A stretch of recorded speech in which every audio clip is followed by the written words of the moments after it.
Hello everyone, welcome to my channel Nafees MS. आज एक मर्तबा फिर आपसे मुलाकात।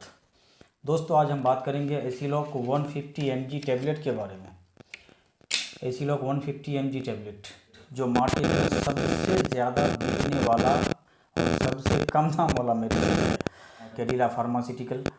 और इसका जो कंपोजिशन है रेनिटिलिन टैबलेट 150 mg, रेनिटिलिन 150 mg टैबलेट।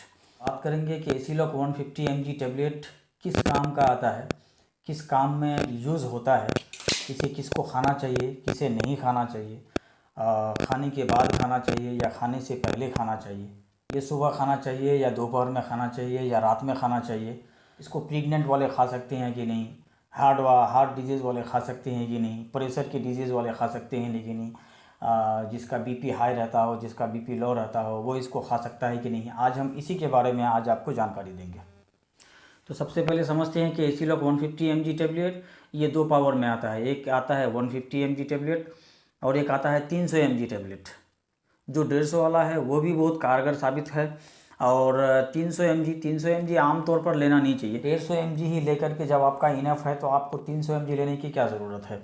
हाँ, कुछ लोग हैं जिनको गैस ज़्यादा बनता है, पेट में हमेशा चिड़चिड़ापन लगा रहता है, पेट मुंड मारते रहता है या पेट चढ़ा हुआ रहता है, तो उन लोगों को 300 लेने की ज़रूरत है। लेकिन एसीलॉक 150 mg हो या 300 mg हो, इनको अगर आप ज़्यादा लंबे समय तक लेते हैं तो आपका लीवर ख़राब हो सकता है, लीवर पतला हो सकता है, लीवर डैमेज हो सकता है। इसलिए इनका सेवन कम मात्रा में ही करना चाहिए। अच्छा, अब हम समझते हैं कि ये काम कैसे करता है। ये एक तरह का H2 ब्लॉकर है। H2 ब्लॉकर आपको वैसे भी समझ में नहीं आएगा।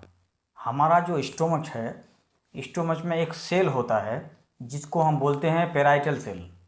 अब पैराइटल सेल के बाद 3 रिसेप्टर होते हैं।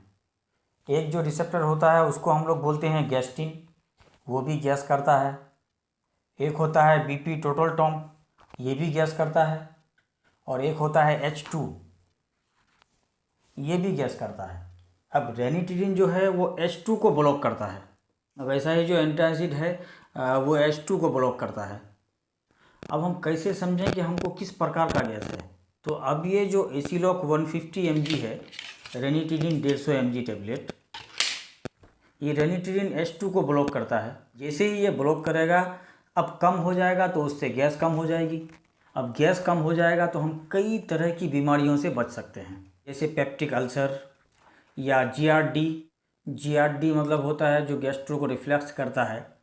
हम वोमिटिंग से बच सकते हैं, डकार से बच सकते हैं, मोटापा से बच सकते हैं, पेट में जो हमारा अल्सर से बच सकते हैं, और अस्थमा से बच सकते हैं, सर दर्द से बच सकते हैं, आँख दर्द से बच सकते हैं, बॉडी पेन से बच सकते हैं, चेस्ट पेन से बच सकते हैं, रिस्ट में पेन हो उससे बच सकते हैं।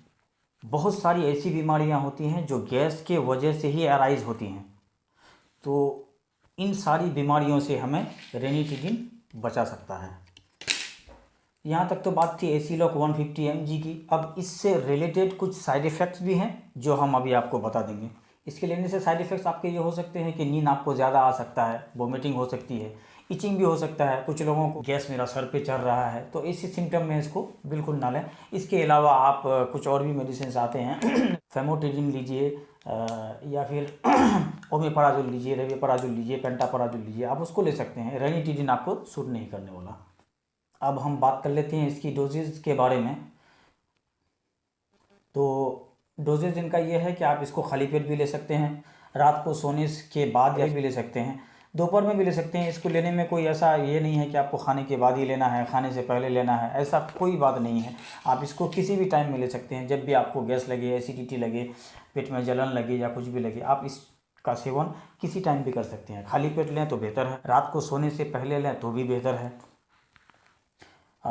अगर आप डिलीवरी वाले पेशेंट हैं, आपके घर में कोई डिलीवरी वाला पेशेंट है, तो आप उसको भी दे सकते हैं। ये टैबलेट ऑलरेडी डिलीवरी सेफ़ है, बिल्कुल कोई दिक्कत नहीं है। और भी बेहतर है, अगर डिलीवरी में उसको वोमिट हो रहा है या गैस बन रहा है तो आप इसको दीजिए, बिल्कुल सेफ़ है। आप हार्ट के मरीज़ हैं तो ले सकते हैं, बीपी के मरीज़ हैं तो ले सकते हैं, ब्लड शुगर के मरीज़ हैं तो भी ले सकते हैं।